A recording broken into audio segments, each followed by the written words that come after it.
আমাদের লেকচার প্ল্যানটা একটু দেখাই। এই লেকচার প্ল্যানটা কিন্তু গ্রুপে অনেক আগেই দিয়েছি, আমাদের যে সিক্রেট গ্রুপ, এই গ্রুপে অনেক আগে দিয়েছি।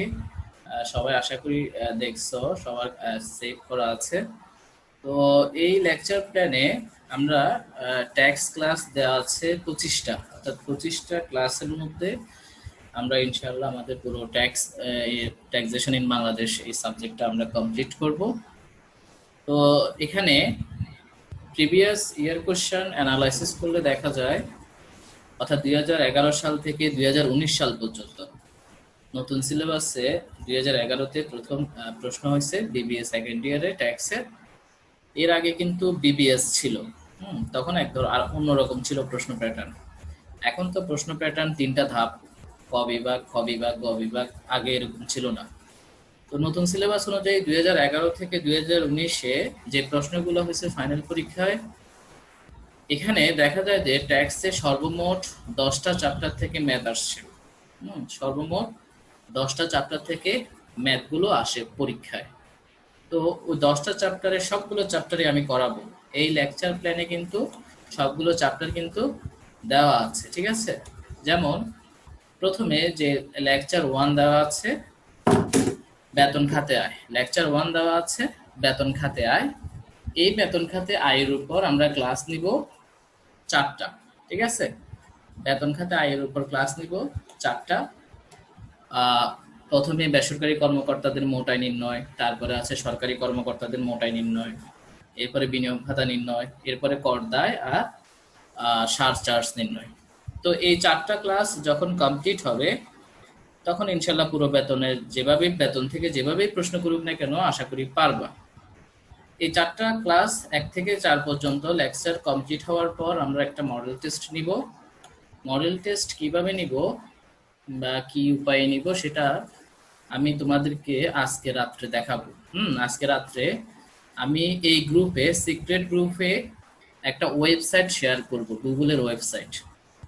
ওই ওয়েবসাইটে তোমরা ক্লিক করে ঢুকলে তোমাদের কাছে কিছু ইনফরমেশন চাইবে, যেমন তোমার নাম, তোমার ব্যাচ কোড, তোমার ডিপার্টমেন্ট, তোমার কলেজ, এই ধরনের কিছু কোশ্চেন ওখানে করা থাকবে। তুমি ওই কোশ্চেনগুলো আনসার করবা, আনসার করে সাবমিট দিবা। আজকের এটা দিচ্ছি জাস্ট ট্রায়াল হিসেবে, যে আসলে আমরা মডেল টেস্ট পরীক্ষাগুলো কিভাবে নিব। আমি কি তোমাকে ডিরেক্ট একটা প্রশ্ন দিয়ে দিব?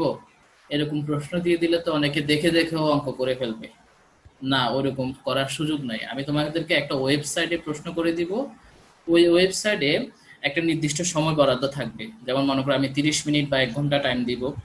ওই 1 ঘন্টা টাইমের মধ্যে তোমাকে আনসার করতে হবে। কেউ যদি ওই টাইমটা অতিক্রম করে তাহলে আনসার করতে পারবে না, কেননা ওখানে টাইম সেট আপ করে দেওয়া থাকবে। অটোমেটিক আনসার নেওয়াটা বন্ধ হয়ে যাবে নির্দিষ্ট সময়ের পর। তো আজকে রাত্রে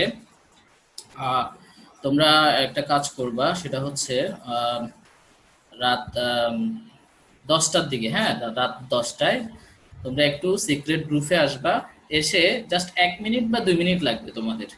আমি একটা ওয়েবসাইট শেয়ার করব, ওই ওয়েবসাইটে তোমরা তোমাদের ইনফরমেশনগুলো দিবা। জাস্ট কিছুই না, নাম, কলেজের নাম, ব্যাচ, এই টাইপের কিছু কোশ্চেন থাকবে। কোশ্চেনগুলো আনসার করে সাবমিট করে দিবা, হয়তো 1-2 মিনিট লাগবে। এটা করলে সুবিধা হবে কি, আমি যখন মডেল টেস্ট পরীক্ষা নিব তখন তোমার পরীক্ষা দিতে আর সমস্যা হবে না। কিন্তু তুমি যদি এটাতে ফার্স্ট টাইমে অভ্যস্ত না হও তাহলে তুমি পরীক্ষা দিতে গেলে কিছুটা প্রবলেম হবে, ঠিক আছে। তো যাই হোক, এই 1 থেকে 4 পর্যন্ত একটা চ্যাপ্টার, লেকচার 1 থেকে লেকচার 4 পর্যন্ত। ঠিক একইভাবে লেকচার 5-6 এটা ছোট চ্যাপ্টার, সিকিউরিটিজ সুদ খাতে আয়, মাত্র 4 মার্কসের একটা অঙ্ক আসে পার্ট বিতে। এই জন্য 2টা ক্লাসে ইনশাল্লাহ আশা করি হয়ে যাবে। বেতনের চ্যাপ্টারটা বড়, বেতন খাতে আয়, এই চ্যাপ্টারটা বড় বিদায় এখানে 4টা ক্লাস দেওয়া হয়েছে। কারণ বেতন খাতে আয় থেকে ফাইনাল পরীক্ষায় 10 মার্কসের জন্য অঙ্ক আসে পার্ট সিতে। এরপর আসো লেকচার 7, লেকচার 8, লেকচার 9। এই 3টা ক্লাস নিলে হচ্ছে গৃহ সম্পত্তি খাতে আয়, মোস্ট ইম্পর্টেন্ট একটা চ্যাপ্টার।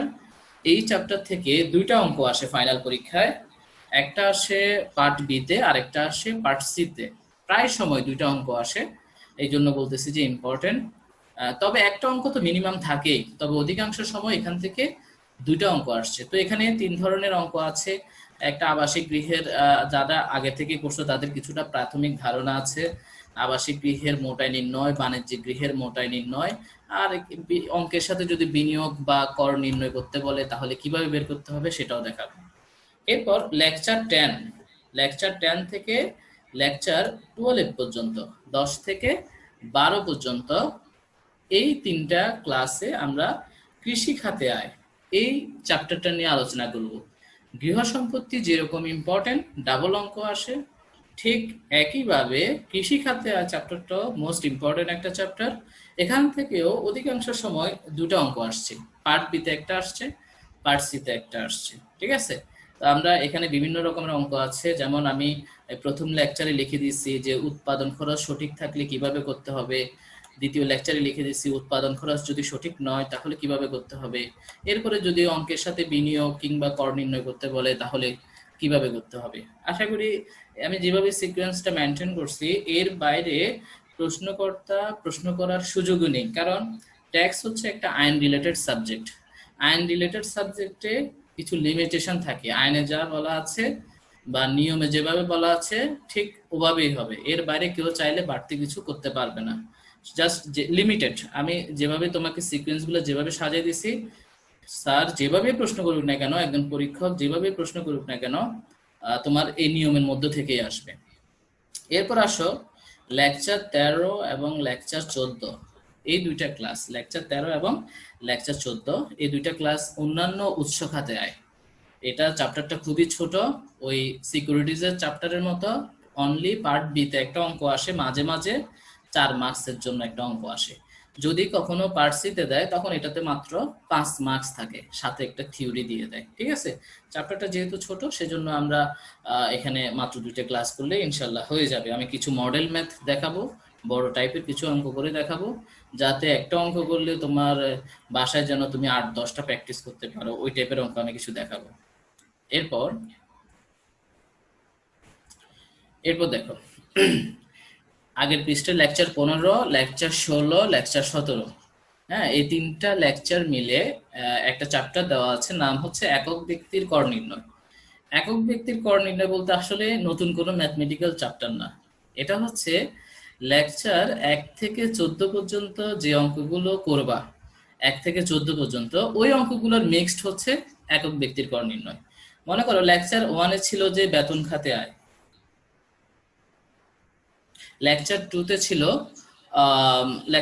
ছিল সিকিউরিটির সুদ খাতে আয়, এরপর সরি লেকচার 5-এ ছিল সিকিউরিটির সুদ খাতে আয়, তারপরে তোমার লেকচার 7-এ ছিল গৃহ সম্পত্তি খাতে আয়। ঠিক আছে, তো এই যে চ্যাপ্টারগুলা, এই চ্যাপ্টারগুলোর একটা মিক্সড হচ্ছে একক ব্যক্তির কর নির্ণয়, এই চ্যাপ্টারগুলো একটা মিক্সড হচ্ছে একক ব্যক্তির কর নির্ণয়। তো আমরা লেকচার 1 থেকে লেকচার 14 পর্যন্ত যখন কমপ্লিট করে ফেলবো তখন লেকচার 15, লেকচার 16, লেকচার 17 এই 3টা আমাদের জন্য একদম ইজি হয়ে যাবে, কারণ এটা কোনো নতুন চ্যাপ্টার না, এটা হুবহু তোমার আগের চ্যাপ্টারগুলোর মতোই, জাস্ট কয়েকটা চ্যাপ্টার মিলে একটা অঙ্ক, কয়েকটা চ্যাপ্টার মিলে একটা অঙ্ক। যেমন লেকচার 16-তে এখানে কি লেখা আছে, বেতন, সিকিউরিটিজ, গৃহ সম্পত্তি, তার মানে এই 3টা চ্যাপ্টার মিলে মিক্সড একটা অঙ্ক।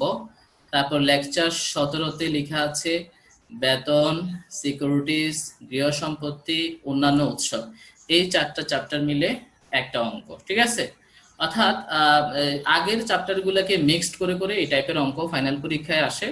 তো এটাও আমরা দেখাবো কিভাবে করতে হবে। এরপর আসো লেকচার 18 আর লেকচার 19, এই দুইটা ক্লাস খুবই ইম্পর্টেন্ট, কারণ এটা হচ্ছে ট্যাক্সের একদম সহজ চ্যাপ্টার, মূল্য সংযোজন কর। এখান থেকে তোমার 10 মার্কসের একটা অঙ্ক আসে প্রায় সময়, ম্যাক্সিমাম টাইম এখান থেকে একটা 10 মার্কসের একটা অঙ্ক আসে পার্ট সিতে। অঙ্কটা খুবই সহজ, একদম সহজ একটা অঙ্ক, 5 মিনিটের মধ্যে করে ফেলা যায় ইজিলি। হ্যাঁ, অঙ্কটা আসা মানে তুমি ইজিলি 10 মার্কস পেয়ে যাবে, অনলি 5 মিনিটস লাগে এই অঙ্কটা করতে, জাস্ট 2টা ক্লাসে আশা করি কমপ্লিট হয়ে যাবে। এরপর লেকচার 20 থেকে লেকচার 25, 20 থেকে 25, লেকচার 20 থেকে লেকচার 25 পর্যন্ত, টোটাল এই 6টা ক্লাসে আমরা 3টা চ্যাপ্টার পড়াবো। একটা হচ্ছে ব্যবসা খাতে আয়, একটা অংশীদারি ব্যবসায় আয়, একটা কোম্পানির কর নির্ধারণ, ব্যবসা খাতে আয়, অংশীদারি ব্যবসায় আয়, কোম্পানির কর নির্ধারণ। এই চ্যাপ্টারগুলো সবার শেষে রাখার কারণ হচ্ছে এই তিনটা চ্যাপ্টারের অঙ্ক একটার সাথে একটা অনেকাংশে মিল, প্রায় 50, 60, 70% মিল। ব্যবসা খাতের চ্যাপ্টারের অঙ্ক করলে তুমি অংশীদারি চ্যাপ্টারের অঙ্ক পারবা, অংশীদারির অঙ্ক পারলে তুমি কোম্পানির কর নির্ধারণ করতে পারবা। অর্থাৎ এই চ্যাপ্টারের অঙ্কগুলো অধিকাংশই মিল। তো সেজন্য এই তিনটা চ্যাপ্টারকে একসাথে রাখছি, যাতে একটা করলে আর একটা করতে তোমার সুবিধা হয়। ফাইনাল পরীক্ষায় এই তিনটা চ্যাপ্টার থেকে প্রায় সময় দুইটা অঙ্ক আসে, প্রায় সময় এই তিনটা চ্যাপ্টার থেকে দুইটা অঙ্ক আসে। তো যাই হোক, যেভাবে আসুক আমি তিনটা চ্যাপ্টারই তোমাদেরকে দেখাই দিব ইনশাল্লাহ। আশা করি কোনো সমস্যা হবে না, এই তিনটা চ্যাপ্টার করলে কোনো সমস্যা হবে না। এই হচ্ছে আমাদের লেকচার প্ল্যান। তো আমরা এভাবেই আমাদের ক্লাসগুলো কন্টিনিউ করব। তো আসো আমরা তাহলে লেকচার প্ল্যান নিয়ে কারো কোনো কোশ্চেন থাকলে